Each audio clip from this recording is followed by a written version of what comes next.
What up, tubers? It's your boy Nummy here, and we jumping into another Arena QB. We're gonna do something different today. I know, I draft the same decks every single time, but they're not really the same decks. They're core baseline, they're like blue-red, 5-color nonsense with a lot of powerful cards. Today we're gonna jump in and we are going to force a deck. I normally would not recommend this for normal cubes. That is to say, like the vintage cube on Magic Online, or even in best of 3, you probably don't want to force a deck, but I think the Arena Cube is one of the decks, or rather one of the cubes, one of the draft formats where you are able to just kind of bulldoze your way into a specific deck if you want to. I don't think the signaling's as important in this format. With that being said, I am going to force the red-black sacrifice deck. It's been a deck that's done really, really well for me in the past, and I think it's one of the stronger, quote-unquote, aggressive archetypes in this format. And so here I'm going to go ahead and first pick this Seasoned Pyromancer. There are a lot of core cards to the deck, but there are some major pieces that you really want to be on the lookout for. I'll note them if we do get them passed to us. But a nice thing about forcing this style of deck is that you don't really need to take any of the fixing as highly. While having fixing is obviously nice, you can really prioritize the powerful individually powerful cards rather, instead of like the lands. So normally here I would just take the Magma Opus, of course, because that's my style. But here, since we're doing the red-black sacrifice deck, we have a couple of different options. We have like Vraska's Contempt, a solid removal spell, Reckless Stormseeker, just been a fantastic card, and a Bloodchief's Thirst. I think with like Magmatic Channeler and the Bone Splitter, you can probably end up wheeling them. I think the Stormseeker is really, really powerful in this cube. I've said this time and time again, all of the deck types, all of the color combinations are viable strategies.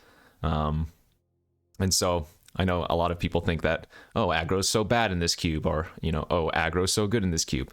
Everything is playable. I'm going to take the Stormseeker here. It's just super fantastic, can really punish the slower decks.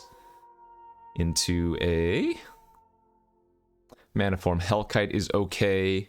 Grim Lavamancer's okay. Infernal Grasp is just okay. So in this scenario, I actually think it's better to take a land here. I know I was just talking about you don't need to take fixing very highly, but in a pack like this, where you're probably going to end up wheeling one of these cards anyways, and they're not like super important to the deck strategy, I think in this scenario it's probably just better to take the land. Let's go ahead and do that. Okay, into... Well, this pack's really bad for what I'm trying to do. That is to say, force the red-black sacrifice deck. Witch of the Moors is super, super good. It used to be a lot better in the Arena Cube, where the life gain strategy was, well, actually a thing. I don't think life gain strategy is very well supported in this version of it. But yeah, this is an unfortunate pack. I'm going to go ahead and just take the Deem Worthy, and I'm probably not going to end up running it. We can still cut off the signal, right? So even though I'm not seeing a lot of great red and black yet, because I'm also not passing much of it, we should see a lot of red and black in the next pack. Okay, then that's a lot better here. So I don't think this is like one of the most important pickups in the sacrifice deck, but Anax is just fantastic, right? Turns all of your creatures into extra creatures. And if you are doing the sacrifice strategy, that is obviously very, very good. In fact, I expect to wheel, what? We're going to wheel the Pathway probably, the Witch probably. How many cards in this pack? 11? Yeah, I wouldn't be surprised if the Pathway here and the Witch were among the 3 cards that I'm going to end up getting back. So that's a good pack for us. Into a Crypt Breaker. Okay, so this is a pretty nice one as well. It's kind of like a 1-card win con. You can play it on turn 1 and just start getting a lot of value from that there. It's an easy pickup for me. Pillar of Flame versus Mythos of Nethroi. It's always good to have a little bit of interaction, of course. And even though this is not like Lightning Bolt or whatever, it's still going to be good enough.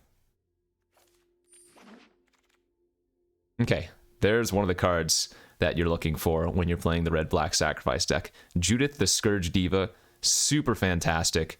Stats alone, 3 mana 2/2, not exciting, but it pumps up your other creatures, and whenever another one of your non-token creatures die, you get to just ping anything. This card is fantastic. If you are going to do this strategy, this is one of the cards that you probably don't pass anything for, unless you get like a Mayhem Devil or a Priest of Forgotten Gods. There goes a Teleportation Circle, but yeah, Judith. Judith is an MVP there. All right, and this is our wheel pack. So we have quite a few good options. I took the Seasoned Pyromancer out of this pack. I didn't really note any of the cards that could wheel, but it looks like the majority of the ones that I was going to consider did come back. So we have Scrapkeep Scrounger here, just a really solid recurable threat, and I think this is a better choice than Zerial.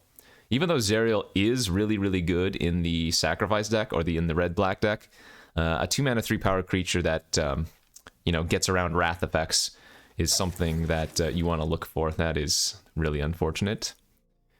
Well, we're going to pass that Magma Opus and just be a little bit sad. We will take the Bone Splitter now.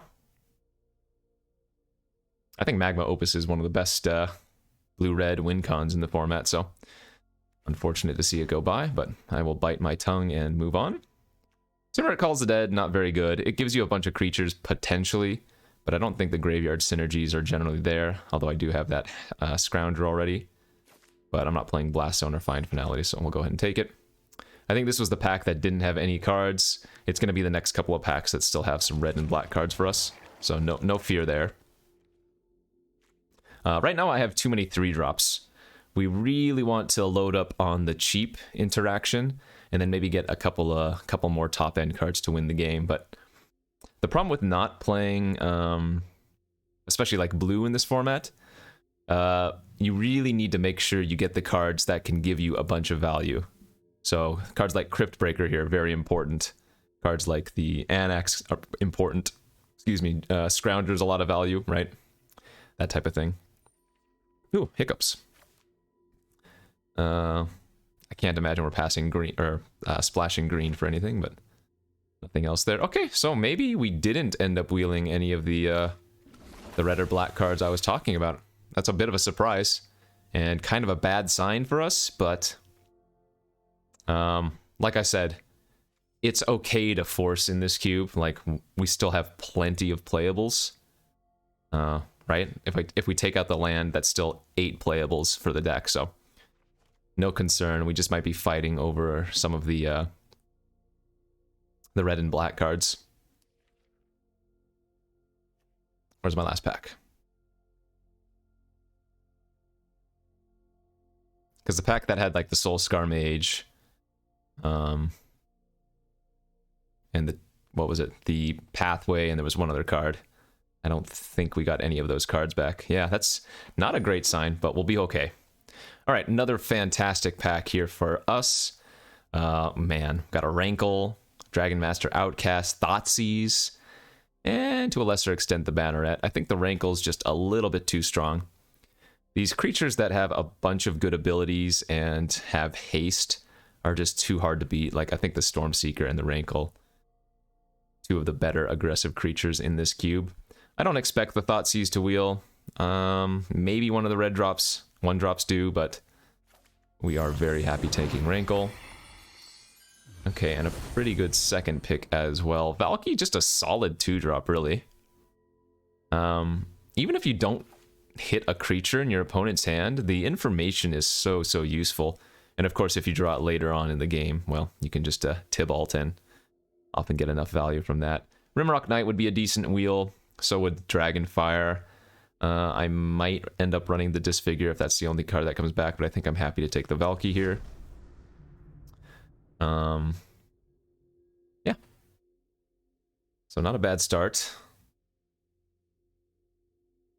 I was mentioning that you don't really need to take the fixing as highly in these style of decks.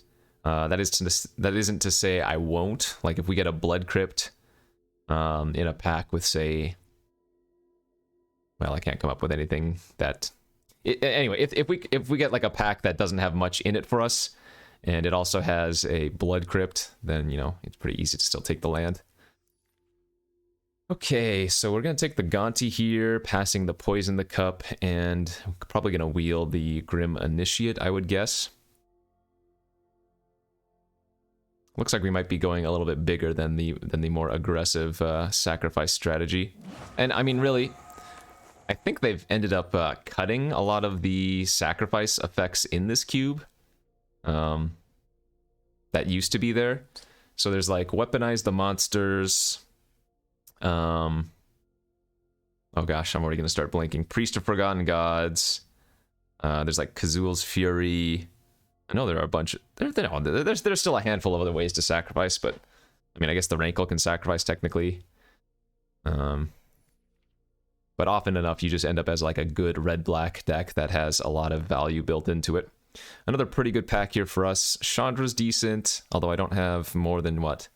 Just the Pillar of Flame to flashback. Gutter Bones is good value. Courier's decent. Hive of the Eye Tyrant also fantastic. I think because we're still looking to lower our curve, I kind of want to take the Gutter Bones here more than anything else. And then try to wheel the Courier, the Chandra, or the Hive.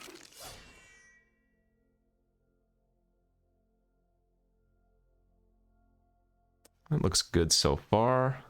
Gutter Bones is not a zombie, though, for what's-his-face purposes, the Crypt Breaker purposes. Okay, well, there's the Priest of Forgotten Gods. And this is one of those pillar cards that I would say in this format, or in this strategy. So, this card is just extremely good. What are we losing out on? Phyrexian Arena would be another really good one. Yeah, we're just passing all my favorite cards.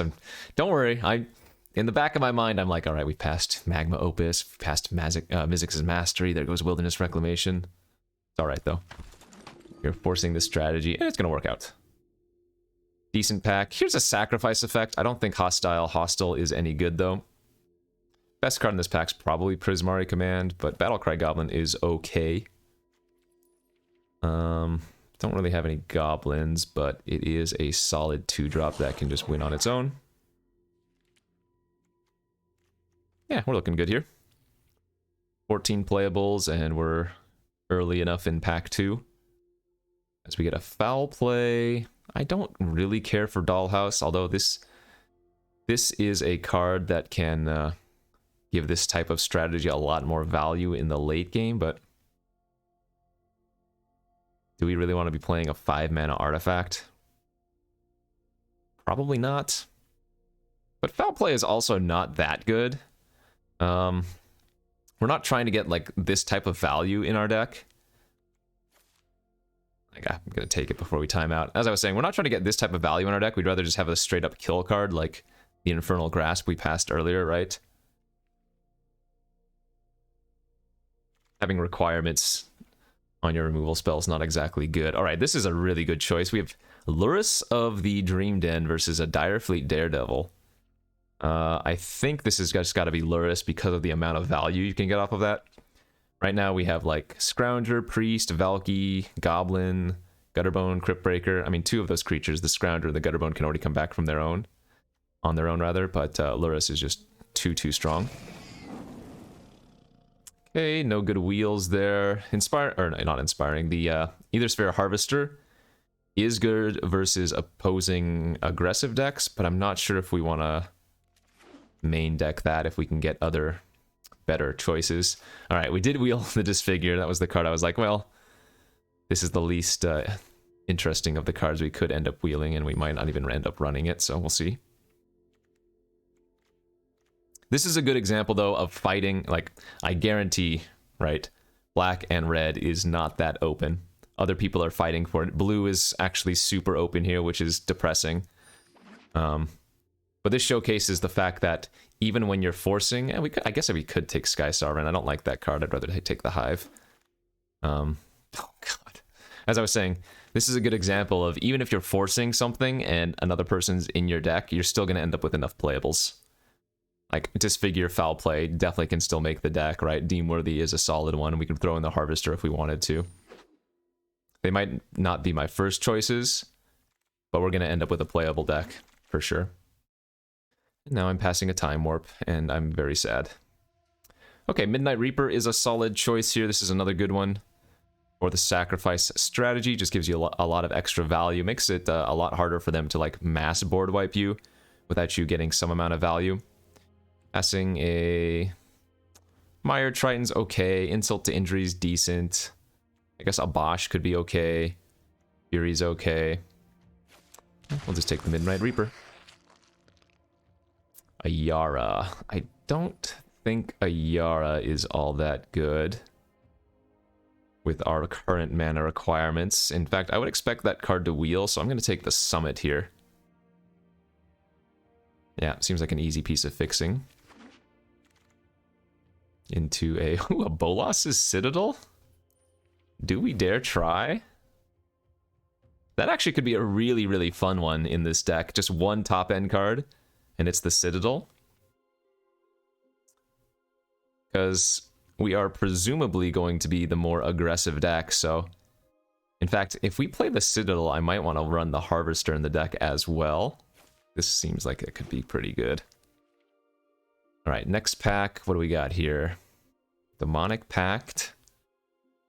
You need a way to abuse this, right? You need a way to either blow it up yourself or like bounce it, which we don't have. Banefire versus Demon Bolt. I mean, my removal's pretty weak right now. I have a Pillar of Flame, a Disfigure, a Foul Play, a Deem Worthy. We can probably take Demon Bolt over Banefire if we wanted to. That seems fine. Scorch Spitter or 2-drop 3/1. Predation's okay. Let's see, we have 1, 2, 3, 4 2-drops. 1, 2, 2 1-drops. Creature counts at 14. We need 3 more playables. Yeah, I think I'd like the 3/1 a little bit more than the Scorch Spitter. Temple of Malice or Captivating Crew. So how many ways do I have to abuse the effect of the Captivating Crew? Rankle? Priest? Is that it? Like I said, there aren't that many good sacrifice effects in this format. It's either that or the Temple of Malice. Yeah, it's kind of sad, but I think the Temple of Malice is a better pickup. Ah, there's another really nice one here as well. So I call this the sacrifice deck, but really it's not as much a sacrifice deck in this version of the cube. But the Bastion of Remembrance makes it, again, really, really hard for your opponent to do too much versus you. Like, you're going to get value from just your creatures dying, so another good pickup. Okay, Bantu and Village Rites are both kind of sweet. Yeah, maybe we take a top-end Bantu. This card can give us some extra value and is a way to sacrifice some cards. I would like the Village Rites as well, but I haven't played with Bantu, and it seems like a fun one. Okay, bunch of good wheels there. We're at enough playables now, so I think what I'm going to do is take the Fury instead of the Triton. Act as another land/spell later on. Yeah, I dig this. I might cut, actually, the Bone Splitter here.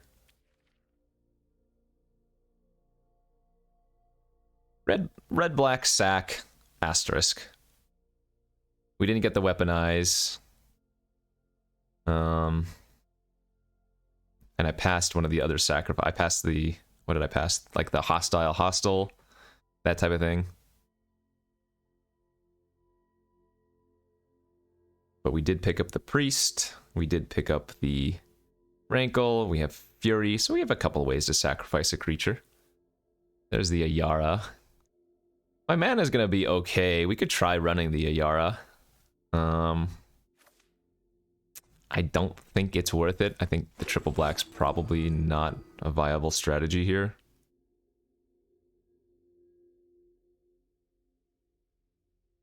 Yeah, blue was super open this draft. Feels kind of bad, but I kind of like where we ended up. What does this do again? Counters? Alright, we don't care about that.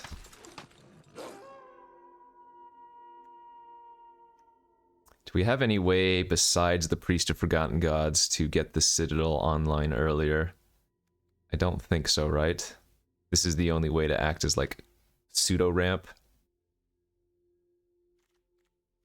Let's see, creature count 16. All right. There's the Gray Merchant, which is okay.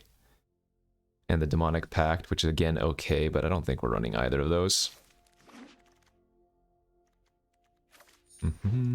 Alright, last few pickups. Damn, Soul Herder and the Teleportation Circle scene. And Jaya's Immolating Inferno. Alright. So there you go. Went in forcing a strategy. The colors weren't really that open, but we still ended up with a completely reasonable deck.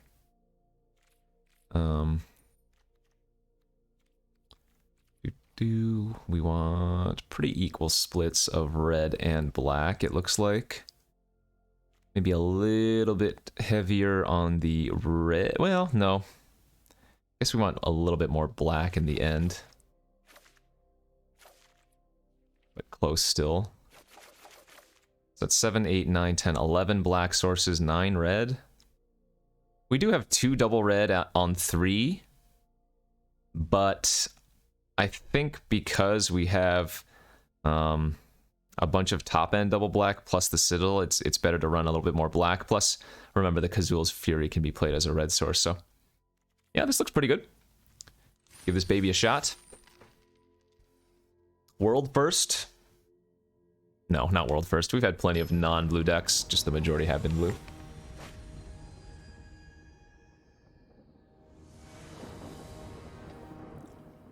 I might be missing a little bit of interaction, but I think we will be okay. Alright, well, this is going to play out like a mono red hand. Funny enough. Curve a 2-drop into Anax, into a 2-drop with removal. Seems nice. Let's go Templing here. Oh no, Bastion looks way too good on this hand, doesn't it? Tokens, tokens, tokens, yeah. As we get a Clone Crafter from the OP, okay. Get to steal a creature. We're gonna go ahead and lead on the Scrounger for extra damage pressure. And then probably play Anax next turn, start getting that online.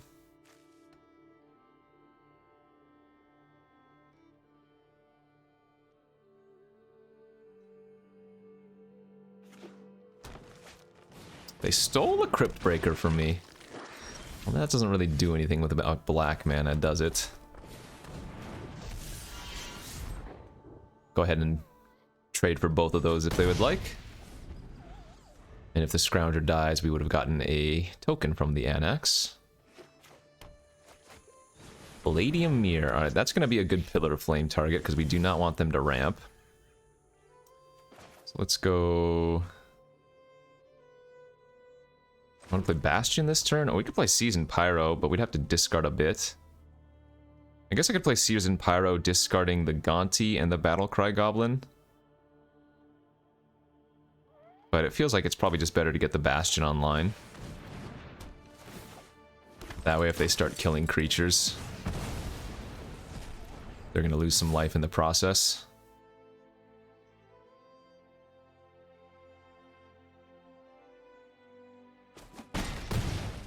We're happy with them taking any amount of damage. Again, it's going to be a lot harder for them to stabilize, given the Bastion.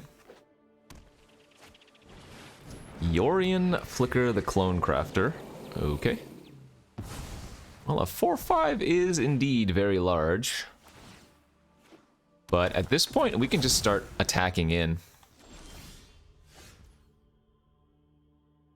In fact, here, I think I like going Battlecry Goblin, Haste, and Smashing.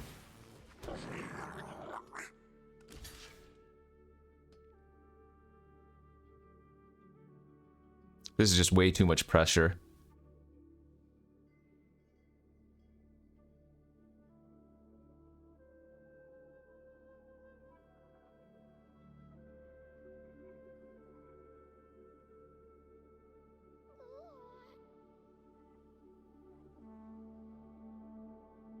You probably have to block a little bit more than that opponent. There you go.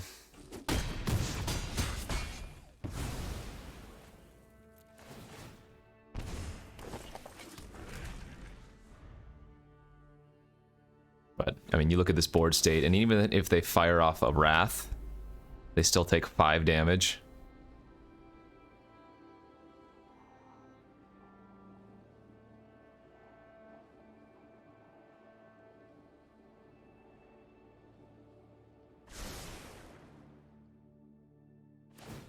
Ooh, that's bad for them. Cycling Ketria Triome. That is GG's then. They still have Gutter Bone for me, but it enters tapped. Feels bad. Alright, and that's another good draw. Play the Rankle, attack with everything. And that'll be game. Easy money. Good start for us. Yeah, so even though like I was saying before, even though the colors weren't really open, I think we still ended up with a pretty solid deck. But our removal is lacking. So sometimes you just gotta face smash. And hope it works out. Did that time. I think that's the type of deck that we're looking to play against consistently, though. The slower control decks, right?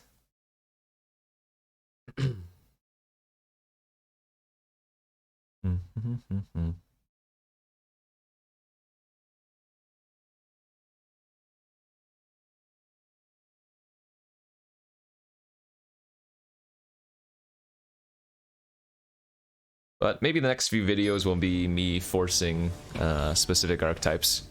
You've already seen the Blink deck before. Now we're getting the red-black pseudo-sacrifice deck. Maybe we can do like some green ramp deck. Oh, I guess we've done green-white already as well. We can do like a mill deck or something. We are on the draw. Our opponent led with Swamp.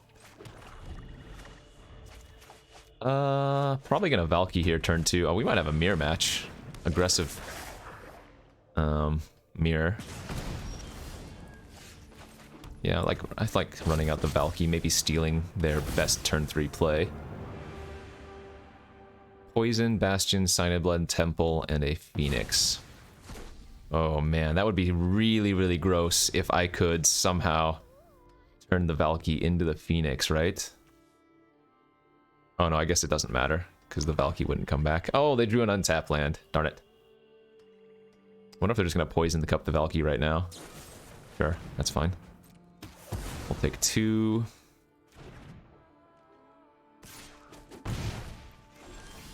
So this is where removal is pivotal.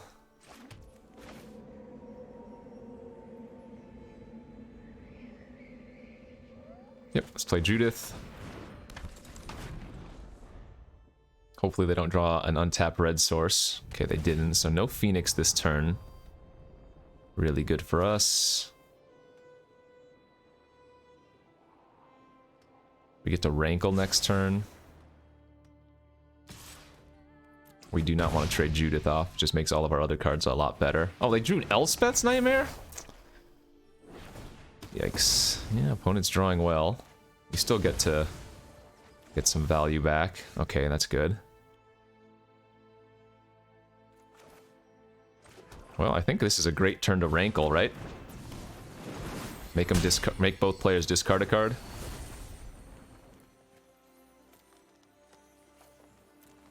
Since we know we're guaranteed to hit a spell from their hand.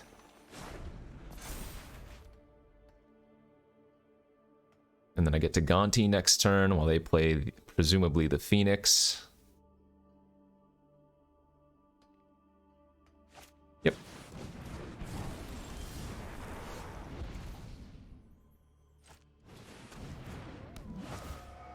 Get like a lightning bolt or something would be nuts. Ooh, exile a creature. That's great. Scry. I assume Pillar of Flame's also going to be okay versus them, so we'll keep that on top as well.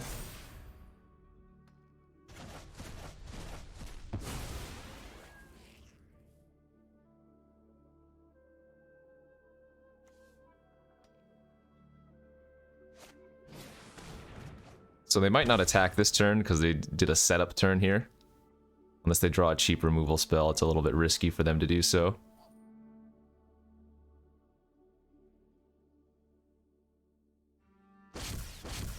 Valky, well, that's going to eat a pillar.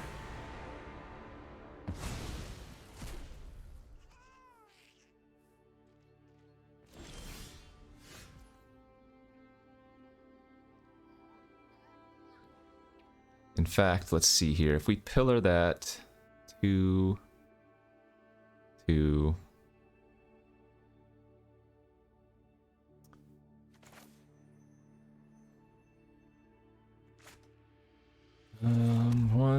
One, 2. So if we paid 2 mana for this, we wouldn't be able to play the Battlecry Goblin and give it haste, but we would be able to play it out. But I don't think that's necessary. Let's go ahead and just hard cast.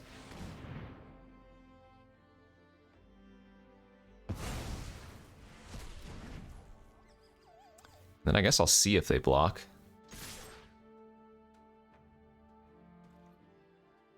I mean, I guess what I can do is just make each player sacrifice a creature.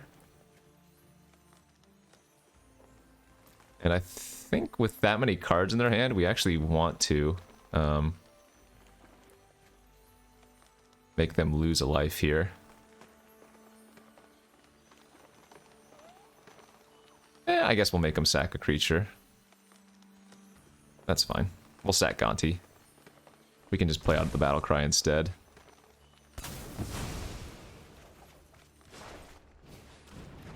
Save the pillar for maybe face. But yeah, now with 5 cards in their hand and only 4 lands, maybe 5, it's going to be harder for them to utilize up all their resources. Maybe this wasn't right, though. Keeping the Gonti was still pretty good, I think. But if they have a removal spell, they're going to have to like use it on Rankle this turn. What we're hoping is that they don't draw cheap removal.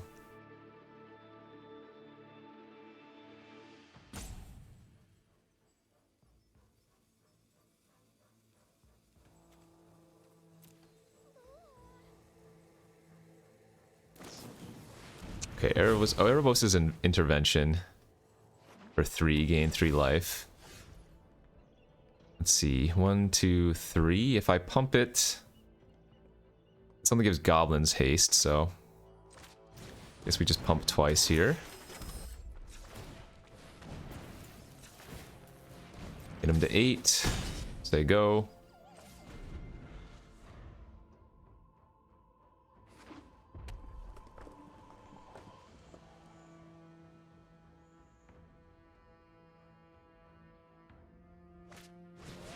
Predator's good. But they need to play another creature to be able to give that indestructible. So if they don't have another play here, we get to do some business to them. And a stomp. Nice hit. That's a good draw too. Alright, play the Stormseeker. Give it haste. Smash in for 6. They're probably going to trade. Way too damn risky for them not to, I think.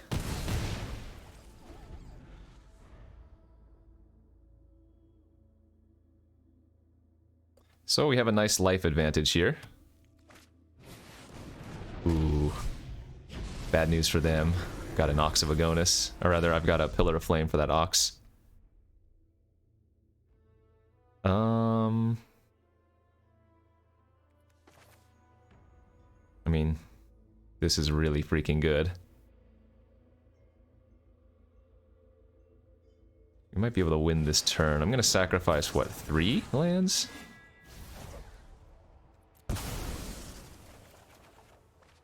Nice. Alright, that'll do her. Disfigure the Ox, smack in for 3 pillar face. Bingo, bango, bongo, baby. Let's go. Yeah, I'm not sure I made the right play with the Rankle, but had some good draws there to help us push through our aggressive start before they could utilize all the cards.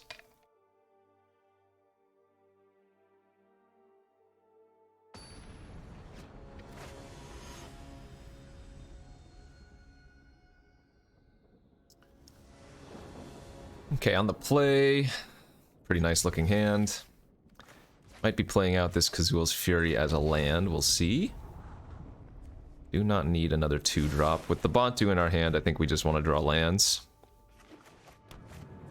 Red-white. Oh, they're playing Luris. Okay. So we're against another aggressive deck. I think as such, I'd rather run out the 2-2 that can block this turn instead of the 3-2 that can't, given what I drew. 2-2 Vigilance that draws them a spell, sure.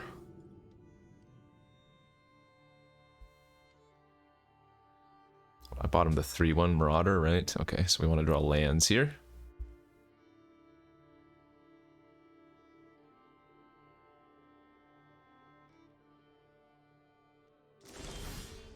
Drew our own Luris. I guess it might actually be better to now foretell the Demon Bolt instead, now that I think about it. Because the Scrounger can try to, like, race them, but I'd rather be able to get this online right now. Go ahead and let them get their spell. Yeah, we really just want to draw lands.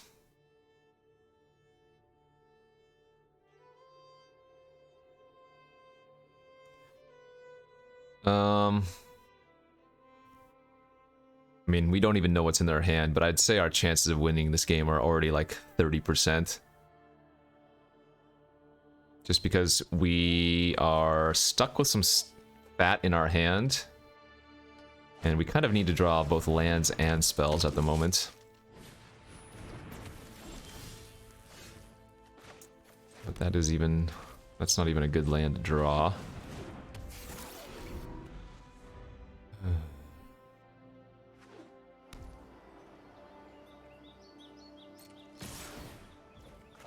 I'm just gonna bolt the Thalia and leave him with the Bowmat. I mean, I'm gonna need to draw a removal eventually for Luris, but they haven't even put the Luris in their hand yet, so... Oh, interesting. That's the card they got off. Okay, well, we drew a good one. So now I can Bantu, sack the Scrounger. If we can draw another Swamp, I mean, we can play the Citadel, and we have quite a bit of life. Oh, Harvester's really good here, too. Nice. They did return Luris to their hand. Priest is a good draw. So let's go ahead and smack in for 5 minutes. We can kind of turn things around this turn. They have a Seal Away? Yikes. Well, that's very awkward. Yeah, let's go ahead and put Luris... Or not Luris, what's his face back in. I think we want to go Harvester plus Priest this turn. And then they can play Luris and get back a 2-drop, but... That's okay. Hopefully there's a Swamp as one of the top 2 cards above Bantu.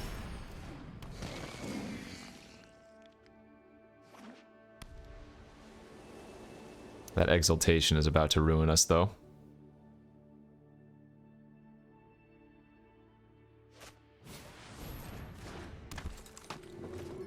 Holy smokes. Okay, yeah, that Exaltation is gonna deal me a ton of damage. Wow.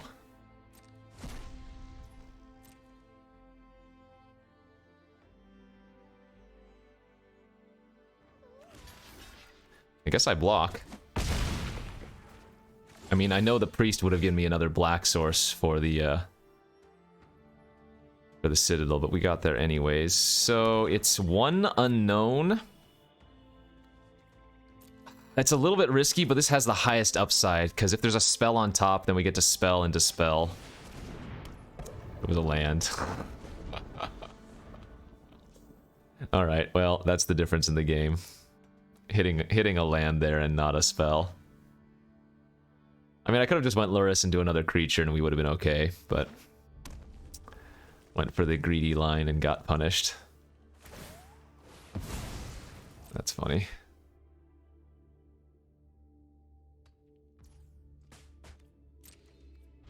Three, 4, 5, 6, 7, 8. I take 8, go to 10.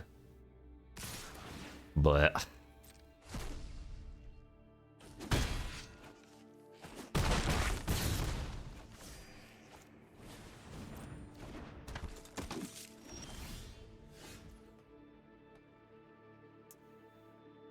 all right, can I afford to take 5 and play out Bantu?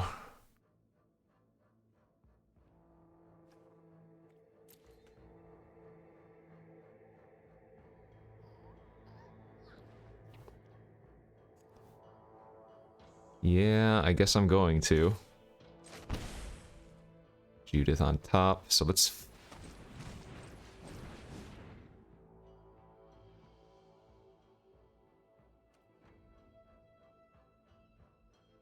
Let's float 4.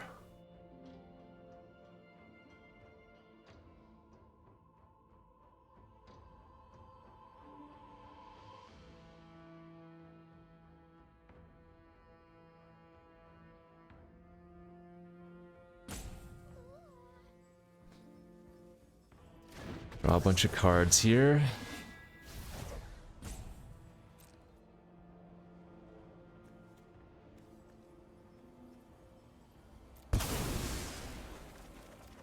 Oh, Bastion's a good draw. There's another land on top. So we can Judith. Bastion.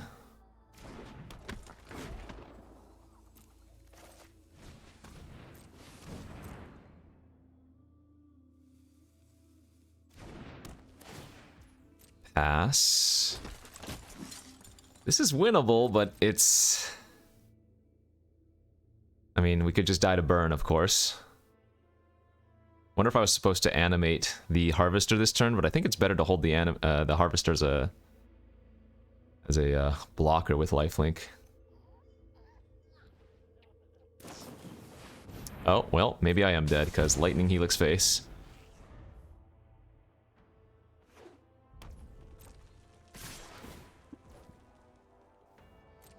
My guess is they're going to be sacrificing their Bomat.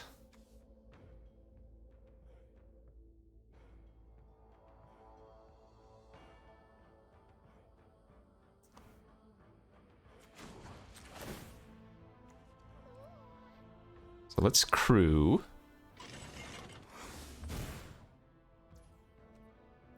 We're going to put Judith on Thalia for the first strike damage. Block the most we can here. So we're gonna let...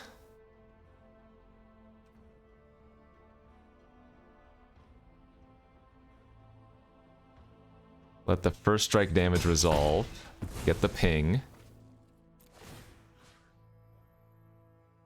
It's so risky to ping. Yeah, I think I'm going to actually ping their Thalia instead. Because if I target the Bomat, they're just going to sack it anyways.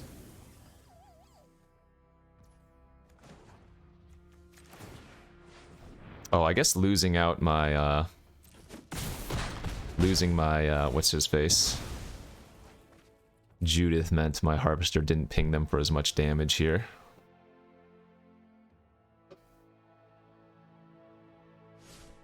Yeah, I mean, I can't imagine we're gonna win this one. They should probably be sacking off their Bomat. They're gonna probably do it now, right? Yep, alright. Draw 4 is pretty good.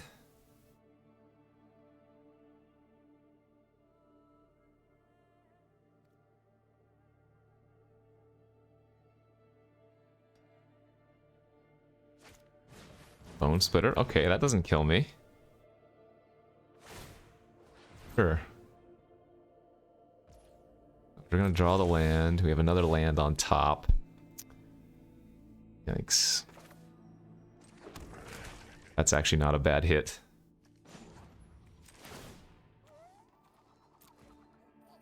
Disfigure, huh? Let's go ahead and attack for 3 lifelink.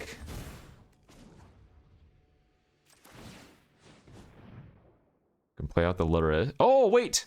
I can't play out Luris. Oh no, I messed up. Oh, so what I needed to do was actually play out the Scrounger here. Yeah, I needed to play out the Scrounger. And then crew the Harvester with Scrounger so I could keep my 1/1 back to block. Whoopsies. Well, that could cost me. Not that this was going to be easy to win since they have so many cards in their hands. Oh, well, what does that hit? Demon? Oh, actually, no, that doesn't matter.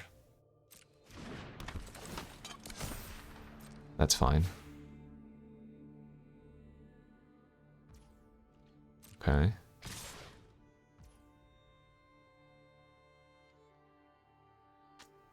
So they're gonna first...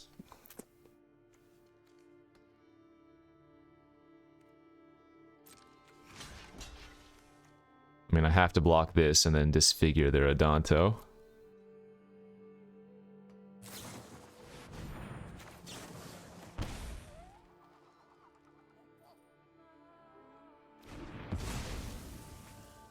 Okay, that happens. We're not gonna put Bantu back this time. We're just gonna let him die and gain the life. Decline. Go to 4. Land pass. Alright, let's get back our Scrounger.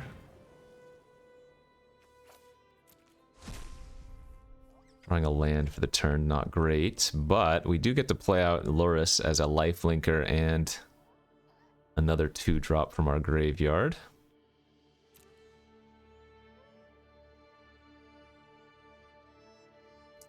We're dying, but we're not dead.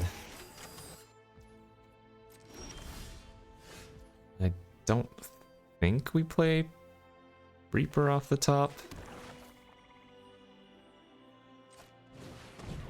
Not yet, anyways.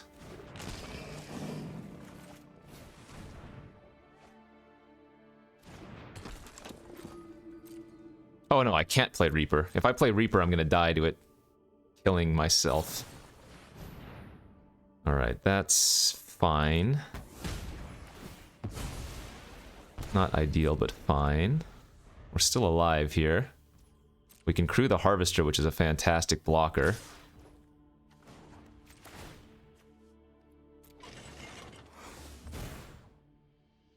So let's eat the Daredevil, chump here.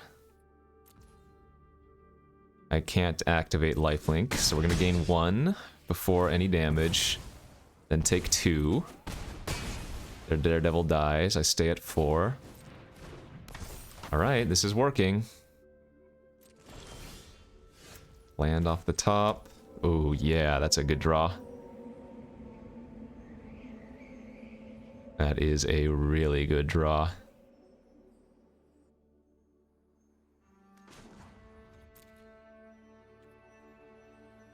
So, what we're gonna do is...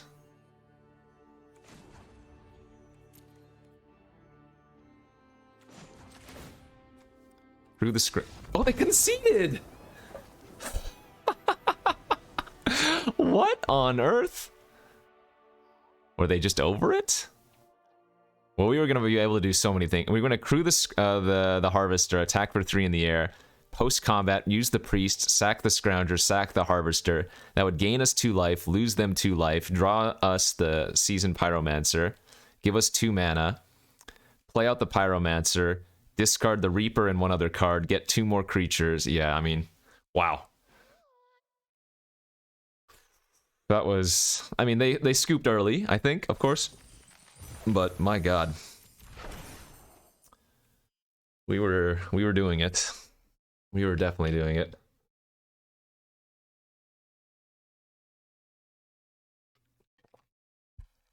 Given how that game looked at one point. The power of believing. Yeah, no, I thought we were dead after we played the Citadel that one turn, and we hit a land on top after already hitting or playing a land. Bantu has been pretty damn good here, huh? Especially in this type of deck, where you don't need that much mana, being able to sack all of your excess lands and turn them into a fresh card each time. I almost feel like they made it too easy for me by scooping. Like, again, we weren't necessarily going to win there. We were going to be in a much better position, yeah, but... Alright, how we looking? Not a great hand, but good enough to keep. Obviously, the second red source off the top was good. Another red-white deck. Alright, this is where another Disfigure would be pretty nice. Bastion's a good one as well. In fact, we can turn Bastion into potentially a ton of damage, because a 1/1 is a fantastic blocker versus a Danto Vanguard. Because if they want to pay 4 life to give that indestructible, we'd be happy to allow them to do so.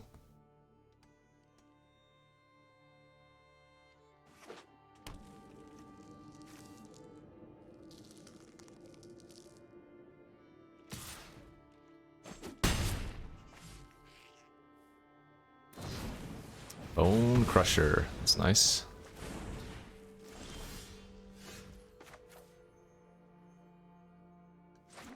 Do we want to Anax this turn? Because Anax wouldn't be able to attack next turn anyway. So I think we're just going to start getting the Bastion online.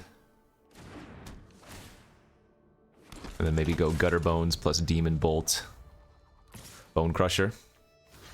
If they pay life, this turns into 5 damage for us. 4 from them paying, and then 1 from the Bastion, so... Very happy about that. Sure.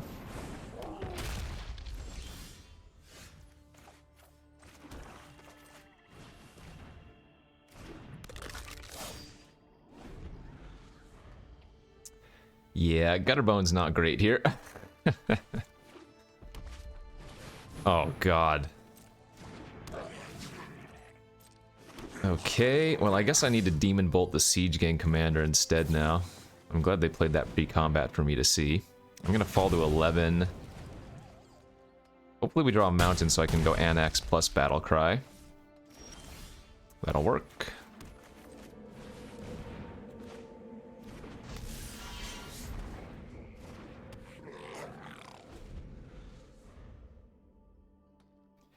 We are definitely on the huge defensive, though.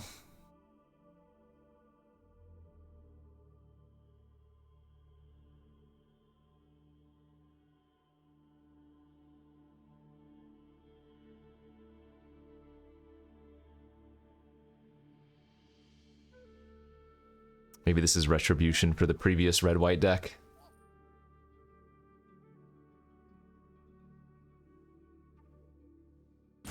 That is to say, the previous red-white deck scooping what appeared to be a little bit early.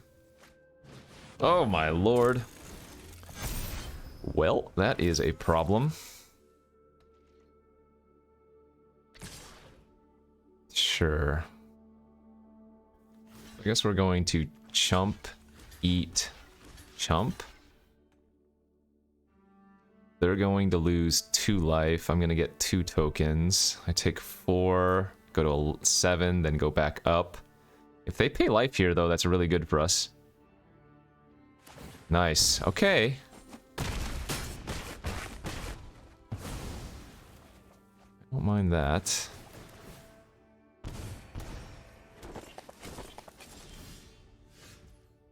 So let's see here. Remember, these tokens don't block. Can I kill them this turn? It's gonna kind of be close with Bantu, honestly.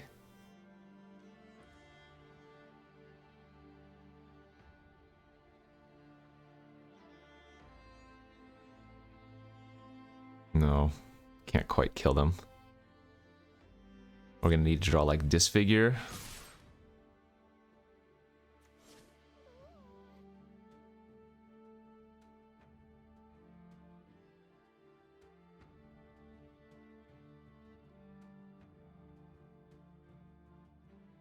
I don't think they're gonna block these tokens, but they might.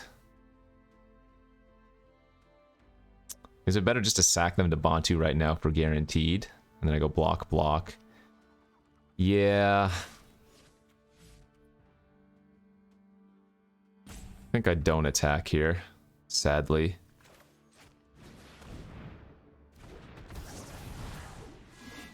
I'm gonna sack quite a bit.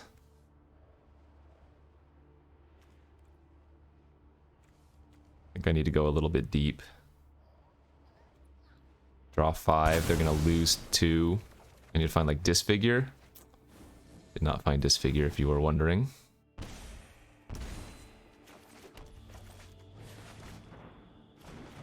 Yeah, I need to find Disfigure for the Angel of Invention.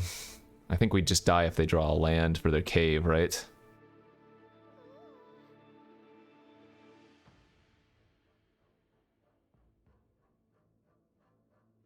They're also going to gain 2 life with the Angel attacking. Yeah, darn it. Disfigure there would have been huge. Okay, but no land. They eat the Banishing Light. I don't die on board, unless they have 2 mana burn spell. Okay, so we stabilized. Well, kind of. Ooh, that's great. That's really good. Now we can blow up the Angel.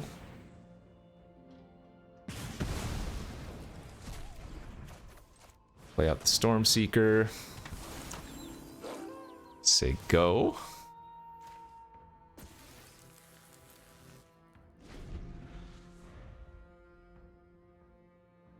I mean, they still have a... okay, well, now we need to try to kill them before they can utilize whatever they just hit.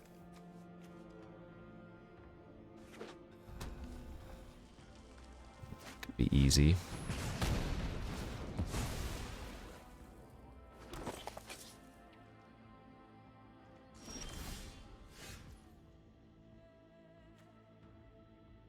Let's see, I have 3 blockers, 1, 2, 3. They have Shale. They're going to start adding 1/1 counters to things. But I think my only way to reasonably win this game is to actually play the Rankle and attack with it.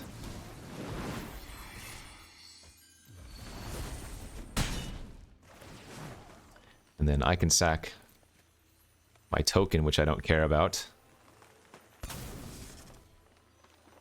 Because my token doesn't block, so by sacking my token, I'm effectively killing 1 attacker on their side of things.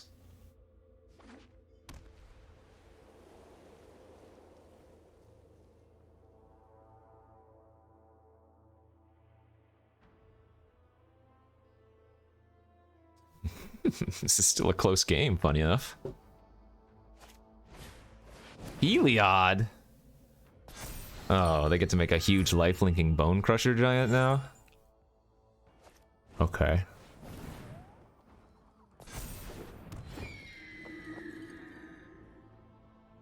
Huh.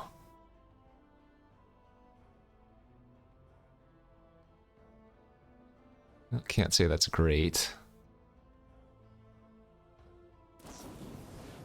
Lightning Strike the Rankle. Alright, so they're not going to have lifelink this turn.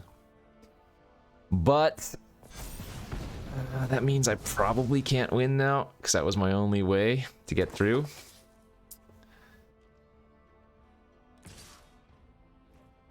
What if I just take 7? No, I guess that doesn't make sense, because Crypt Breaker just turns into a 1/1 for free. Or I could double block with Bantu and... Actually, no, we need to get rid of the 7.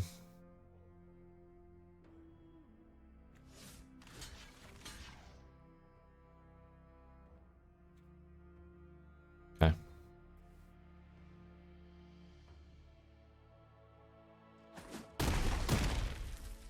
Alright, Annex down, Bone Crusher down, I get another token. Play out our Gonti, try to hit something from them. Oh, yeah, that's nice. Oh, wait, that's not an egg. Oh, it's not an exile. Oh, I thought it was an exile. So I can't do that to Heliod. That sucks. I lied. I thought it was good. It actually wasn't. So, let's see here. If I Fateful Absence the Shale, this turns Heliod offline. And then I can attack for a bit. I guess that's the play.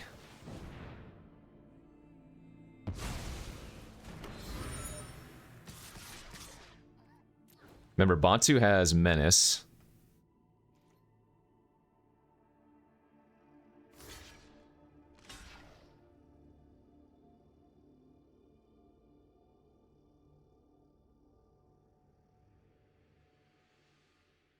Oh, this is close.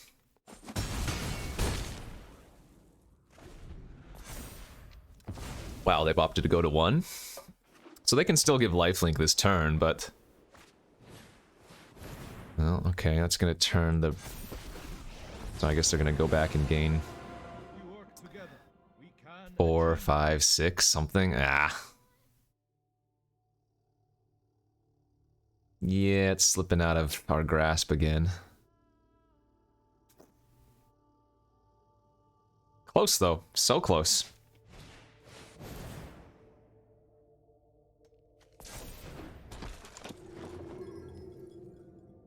They need to attack with the Vanguard this turn, I'm pretty sure.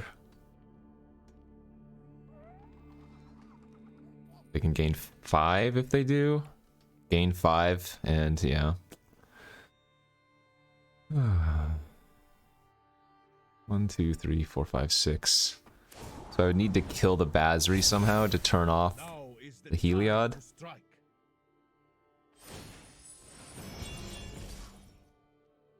Oh, and it gains Vigilance, does it?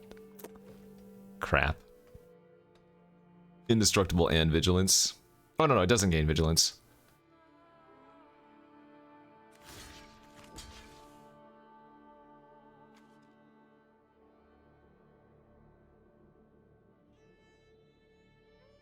Well, they don't have any fly. Oh, no, wait. I never mind. If I don't block, I die to the cave.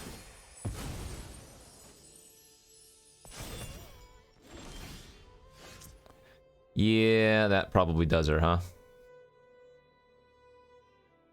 Ah, well. We did what we could. I guess I'm actually supposed to play out the land in case I top deck Citadel. But I think that was the turn that mattered.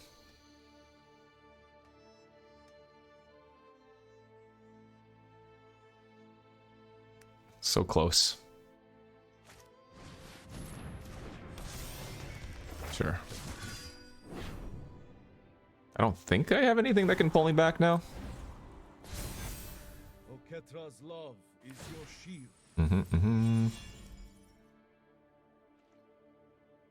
So I have to block Heliod and Adanto? Blech. Guess doesn't matter which one I block then, huh?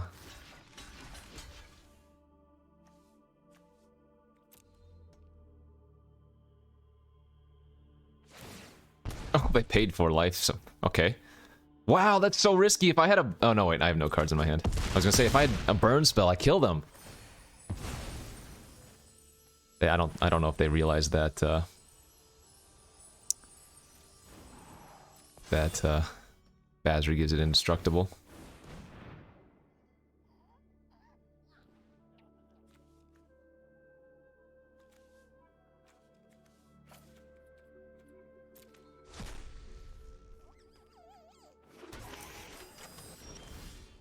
Alright, GG's. Darn it. Needed to draw Disfigure for that Adanto Vanguard. We had a chance there, because, man, they took a lot of damage from the Adanto, but Showdown of the Skalds was just way, way too good for us to beat there. Could I have sacked more with Bantu, maybe? There was also the reasonable line, again, of attacking with those Satyrs the one turn into their 2/2s made from Angel of Invention and seeing if they block, because they might get scared and not block. So I would have pushed in 2 extra damage, but maybe the 2 extra damage wouldn't have really mattered. Because even though they went to 1 at one point, they didn't need to. So.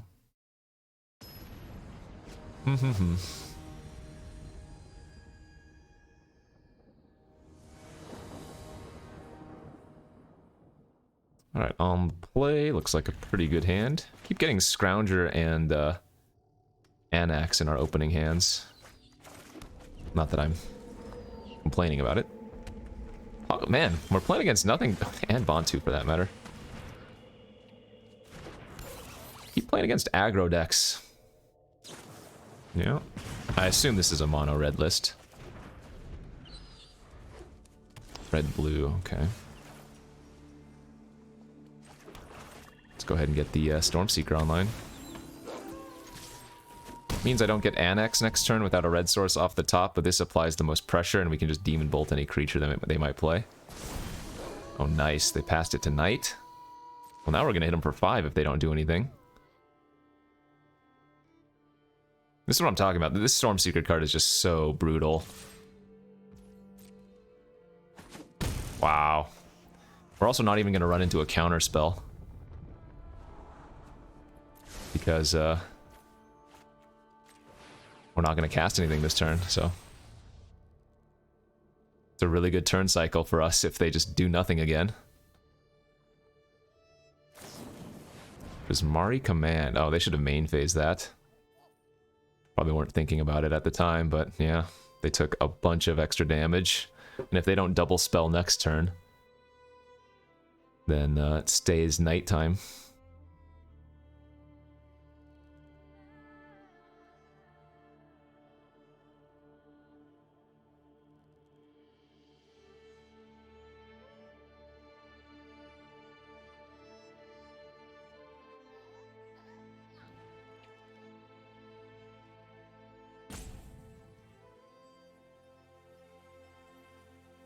What you gonna discard, my friend? A land, an injury from insult, and they made a treasure. Alright.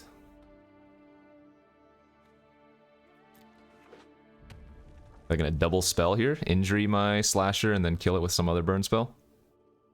I'd be okay with them doing their turn like that.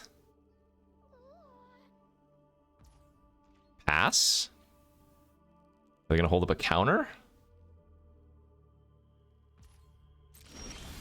Huh.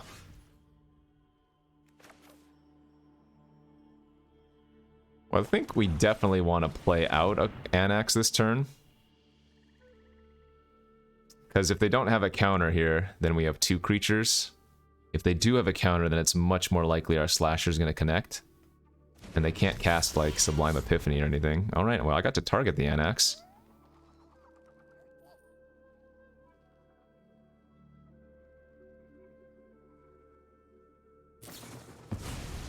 Silumgar's Command, okay.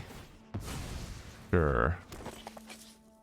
That wasn't that bad for us.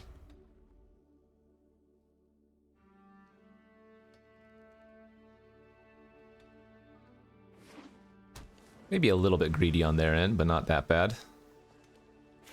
We still have a really good lineup here. End of turn, I get to Scrounger. Then just play out our Stormseeker again. Keep forcing them to do things.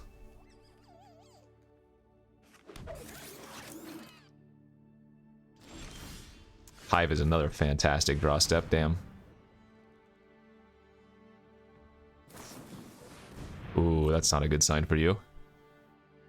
They really should be casting these on their main phase if they don't have anything.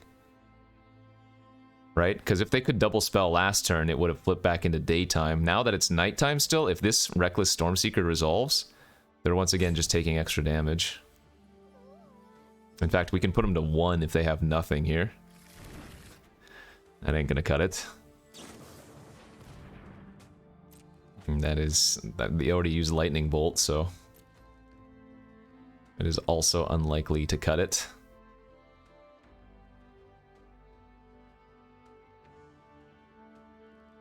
They are going to need a miracle.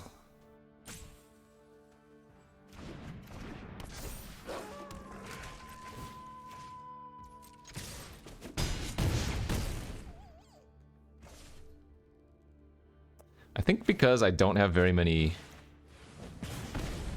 red sources, I'm okay to go ahead and just Pillar of Flame and pass it to Knight. Right now, every single one of these creatures is lethal. I have a Hive of the Eye Tyrant for lethal, and then we have a Bantu to redraw. They're gonna need to go like Mind Stone Time Warp here. That's not good enough, they're just dead on board.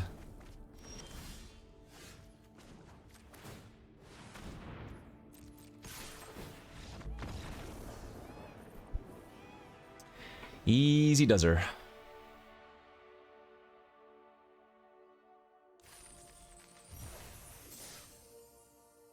You can see how good the Scrounger and the Anax and like these sticky, efficient value threats, how good they are, as I was saying during the draft. These are some of the ways that you can combat some of the grindier value-based decks. Because if they wrath your board and you're still, you know, able to make a 3-2 at the end of their turn, or killing their creatures gives you a bunch of life and they lose a bunch of life, or maybe you get a bunch of 1/1s from like Anax, so much harder for them to stabilize. Pretty nice to have hasty threats as well, right? We have the Rankle, we have the Stormseeker. So those are cards that can really push when somebody taps out for a stabilizing effect.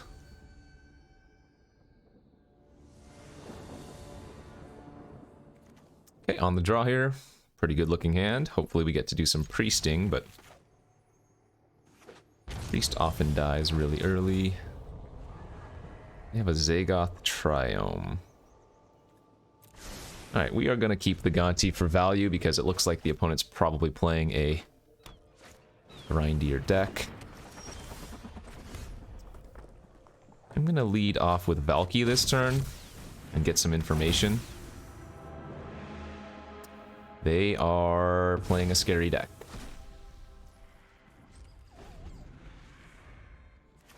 Okay.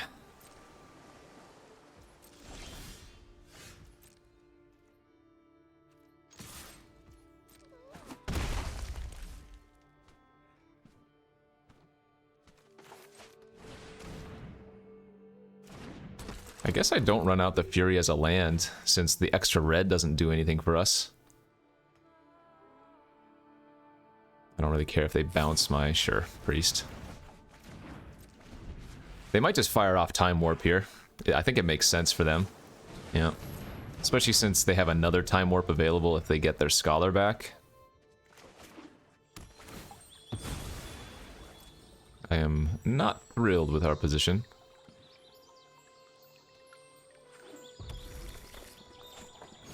Oof. Too much value. Alright, let's try to undo some of that. Get some value from their deck. Celestis or Into the Royal?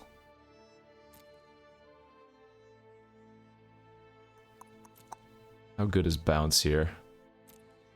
I guess Bounce can be a free roll. Buy back our Gonti if we so choose to do so.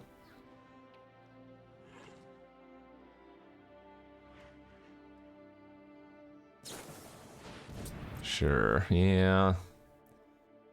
We didn't have enough fast enough start. Or rather, they had a lot of ramp, so they're still at way too much life, and we're not really pressuring at all. I mean, we get to go Priest plus Reaper next turn, which is good. If I don't want to hold up the Royal, which I don't think we need to. But I'm guessing this Valky is not going to live very long. Given that they're playing red and black now that we see.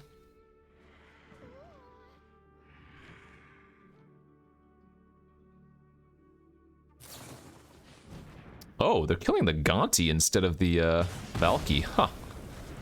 Well, that's also a bad sign. That means they just have more removal.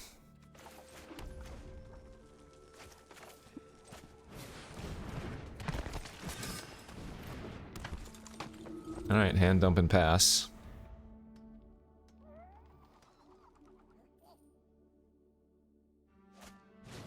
Uh-oh. Yeah, that's not a good sign. Oh boy. Here we go. Here we go indeed. You gonna upkeep memory me or something weird?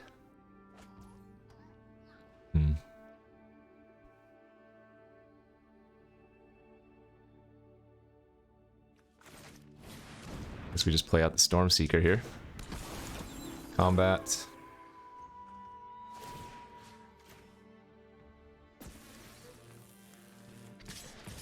think I'm okay trading my Reaper for their Mole Drifter, which I'm expecting is going to happen. Get to draw a card. Another mountain. Alright, at this point, well, no, we probably want that for burn, don't we? Yeah, let's just pass. Yep.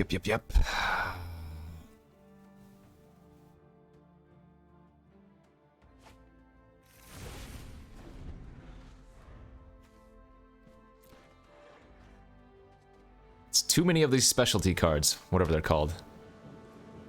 Demonic Tutor, Lightning Bolt, Time Warp.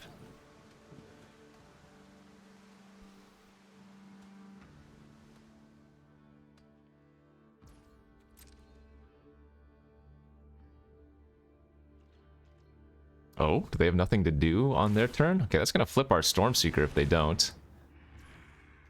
Okay, well here we go. Infinite mana. Expansion Explosion's not in the cube.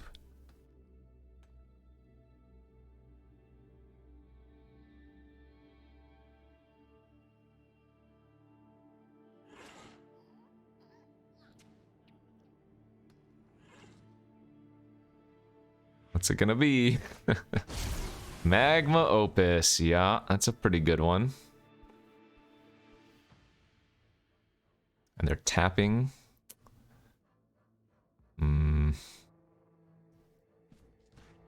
Alright, I think we're just going to Priest.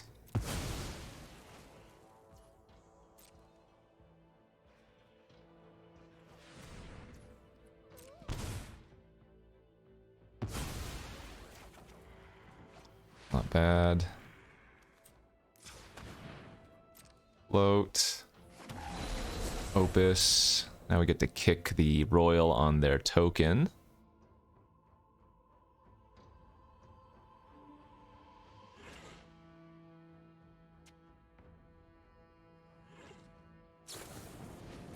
Prismari command, deal 2 and make a treasure. Alright.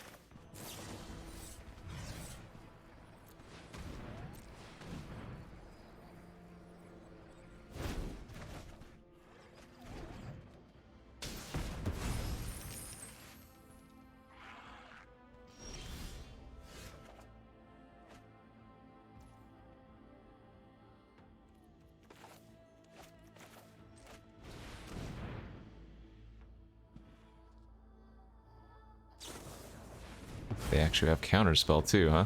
Jeez Louise. Alright, I'm gonna play out the Fury as a land now, because we might be setting up for a Bantu, draw some cards. I mean, at least Scholar into Time Warp is... Yeah, no. No, it's pretty bad, isn't it? Hornet Queen. Okay. Interesting. Sure. Gear Hulk on Opus? Alright. Yeah, see, that's the style of deck that I could have had. I could have had the Opus, I could have had the Reclamation, I could have had the Time Warp. It's alright. So they tap my swamps, they kill my Anax. Yeah. They make another 4/4. Alright, good beats. There's nothing we can draw, and then they get to go Scholar into Time Warp next turn, so... 100% dead. I just needed to have early pressure. If we had drawn like our Pillar of Flame or Disfigure for the Ornithopter, that would have been a good start for the early game. But maybe we were just never winning that game in the long run anyways. Given how much more powerful their cards were than mine overall.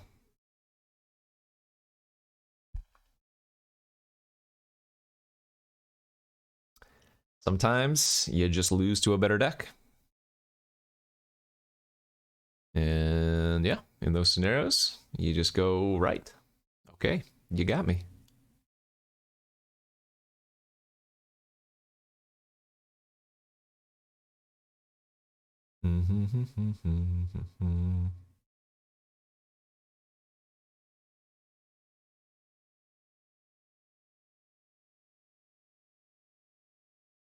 We're 4-2 right now, though. We can definitely get a few more wins with this deck, and if we don't, I mean, hey, that's about running average anyways, right?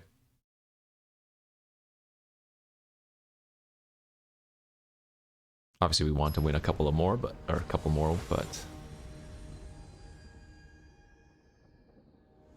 I think what, going 4 or 5 wins in this format is technically infinite. Oh, baby. This actually looks like a good sacrifice hand. Turn 1 Gutterbone, turn 2 Priest, turn 3 Bastion, and we're on the play. Alright. So if opponent just doesn't really have a interactive or a fast start of their own, this is just going to be a huge beatdown. Okay. Well, I'm still attacking.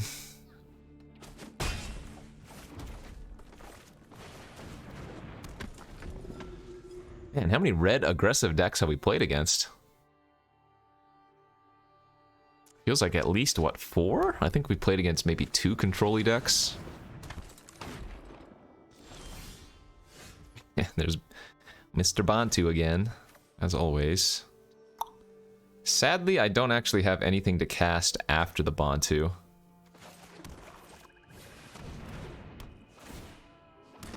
In fact, hear me out. I think I'm actually going to attack with the Priest this turn and offer the trade for the Pyromancer. I think that's a good play. Because I don't think they want to trade off their Pyromancer. I think they're probably just going to go for a burn spell on my Priest this turn. Oh, and maybe this is just a full-on mirror match.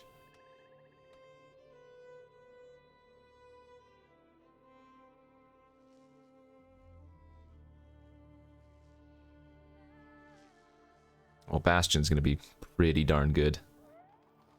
Oh, we're missing a Blood Artist. That's what we're missing in this deck. Because Bastion only triggers off of my creatures. Would have been nice to have. Yep, as expected. And what are they doing? Making me discard?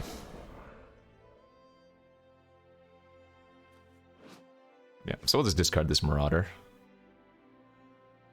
And all of a sudden, I think we're losing.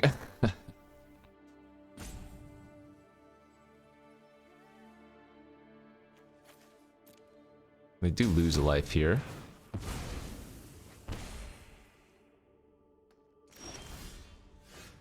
That's a pretty good draw. Yeah, smack in. We might just be bringing the Gutterbones back this turn if they block it. Oh. Okay, if not, I'm fine just running out the Lurrus and making them have another burn spell for it this turn.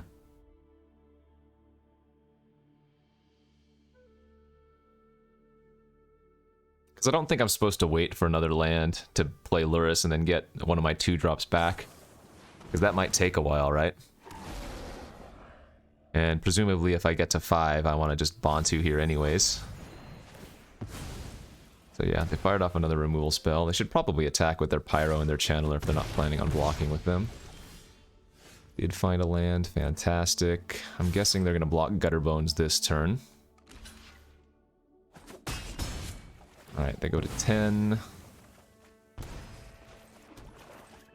go ahead and play a big ol' 5/6. Let's sacrifice the token, a land, and I think another land.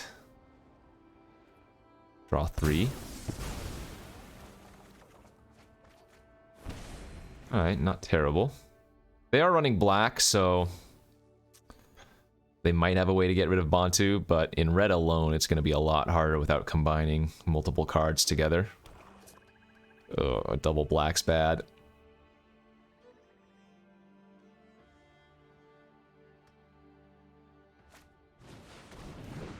Okay.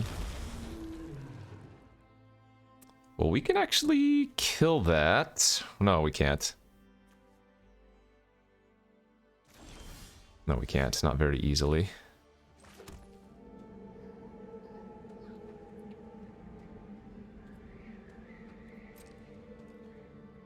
But they're gonna have to do some weird blocks.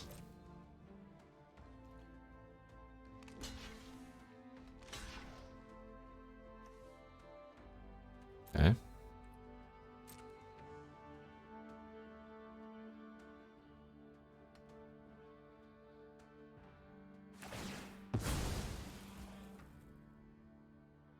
could make them sack their Pyro or their Channeler here if I wanted to.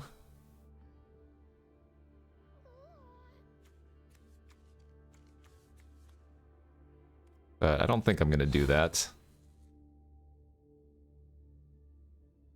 I think I'm just gonna play out the Scrap Heap Scrounger and the Crypt Breaker.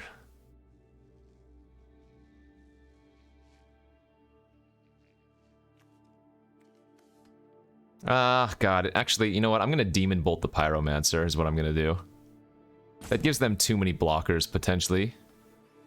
And the Bantu has Menace. Yeah. So I'm gonna Demon Bolt the Pyro, I think.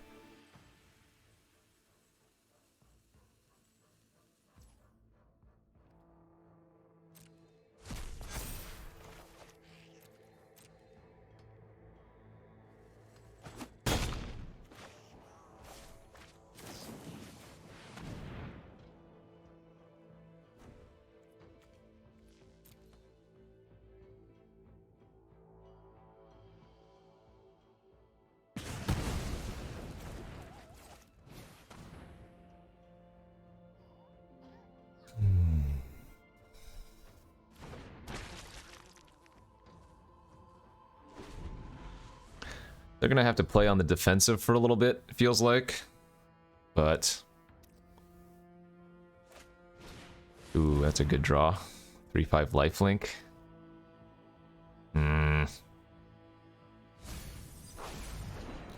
Putting Judith in the graveyard, yeah. Okay.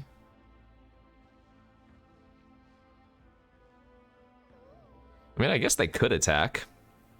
Hit me for 5, I hit him back for 5, but then next turn they can crew the Harvester with lifelink.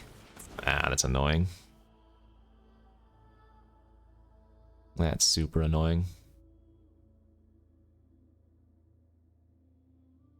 So they go to 8, I go to 21.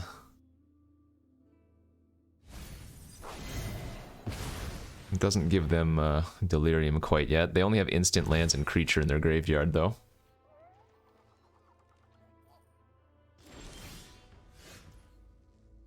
So if I attack, they crew double block, I can kill the Harvester, but then they start smashing.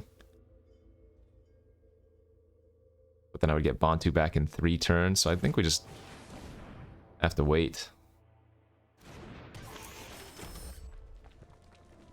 Alright, that's 1 to crew, yeah. Okay.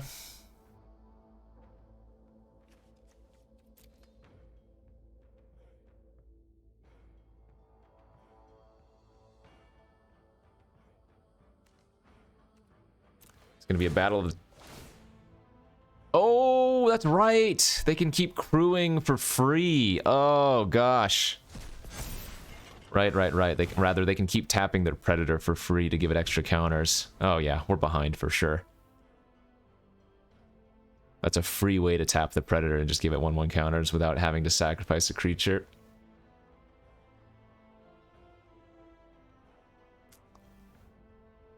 I feel it slipping.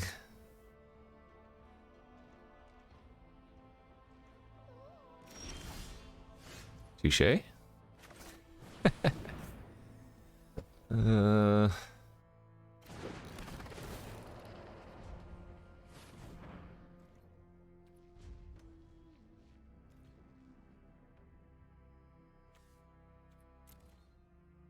Actually, wait, can I attack here?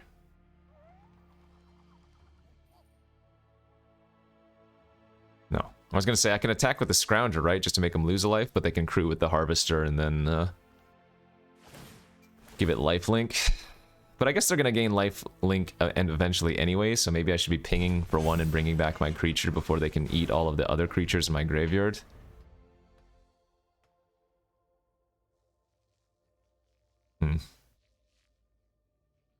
Yeah, that Predator is a problem. I'm gonna need to draw like land into Citadel or something. Judy, huh? Okay, Judy's kind of interesting.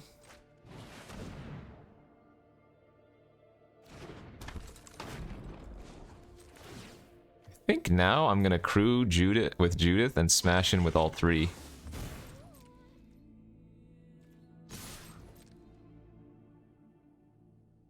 think this is a good play now.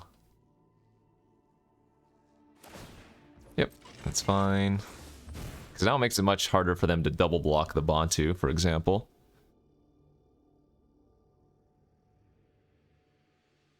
I mean, they still have 2 cards in their hand, so this might not pan out how I want it to, but...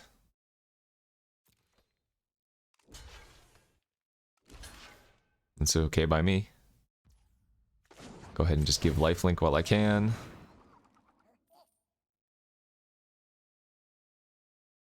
Yep. They gain some life. With this block, we get to kill their Harvester.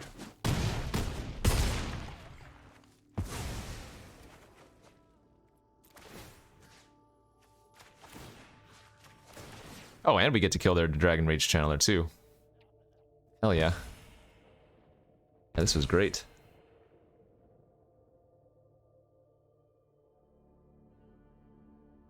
So instead of gaining a total of 6 with the Harvester, they're only going to end up gaining 3. And then if they try to tap the Predator and eat something, we get to bring back the Scrounger in response before they get to eat it.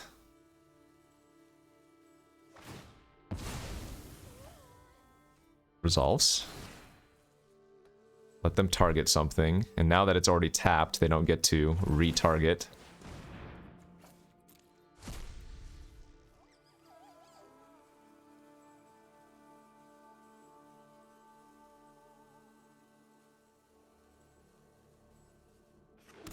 Perfect. Alright. Let's go, baby. And they didn't even do anything at with the cards in their hands, so it might just be a couple lands in hand. Uh-oh. Well... so, I don't know if there's a way they can... I mean, maybe Vraska's Contempt. That's the only card I can think of. They can exile a creature and gain 2 life. Because right now, anytime something of mine dies, Judith pings them for 1 and Bastion pings them for 1.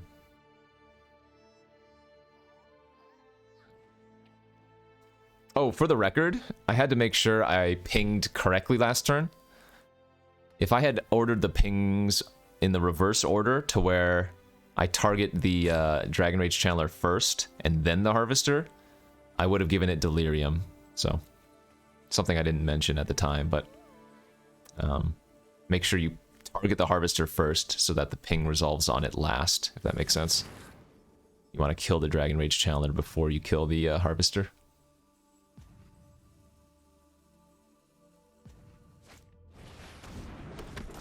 Hagadim for 1. Alright, they're just dead on board. Nice. Good stuff. Yeah, so the Predator would have been a really good one for this deck.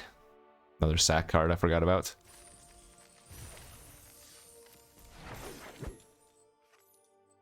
Okay, so it is 4 wins to get your money back. Or, sorry, 5 wins to get your money back. Right, I think this is 4,000 gold to enter. Wait, is it 6,000 gold to enter? No. Well, now I don't remember.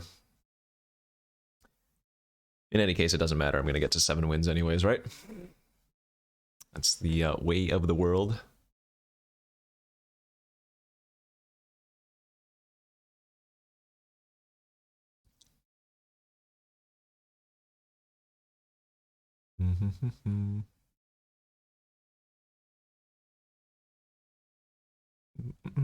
Well, as always, thanks for watching. Don't forget to hit that like and subscribe. Go check out all of my sponsors while you're in the business of watching the channel. Got a link to a bunch of things you can do down below in the information. We got a new YouTube perks class or subscribe thing. I don't exactly know what it's called. Join the channel club, something like that. You can also check out my sponsors like Card Kingdom. Go to cardkingdom.com/Numot for all of your beautiful Magic cards. And again, we're playing against another aggro deck. Another red-black deck, of all things? Alright, we'll go ahead and disfigure that. Seriously, what is happening here?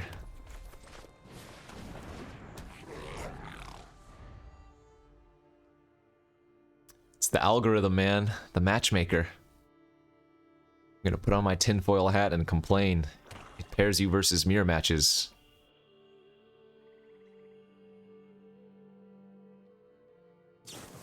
That's fine. Let's go reckless here, smash for 3.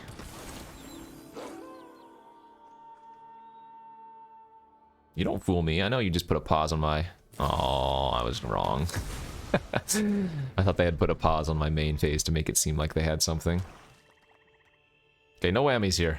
And give me land. Land off the top. No, I said no!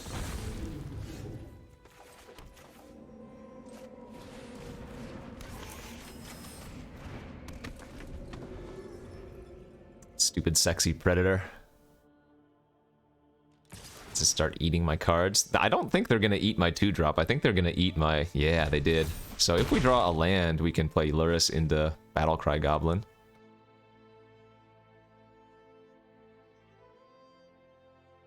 Come on, land. Land. Untap land. Dang it. Alright, well there goes that game plan.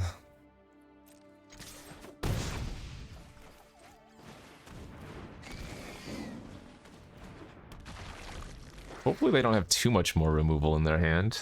I still have 2 2-drops. I assume they're going to eat the priest this turn, assuming they don't have a way to kill Luris. Yawn. Alright, I need to draw Rankle now. Rankle and make them sacrifice Predator. That's not Rankle.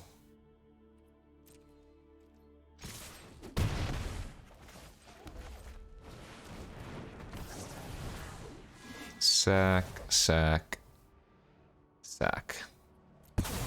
Keep the Scrounger. The Crypt Breaker wasn't doing much, and that was terrible. Alright, I just lose in 2 turns. I'm gonna get soloed by Predator and a bunch of removal. Yeah, totally was. 4 removal spells and an Immerstern Predator. That's how we lose this. I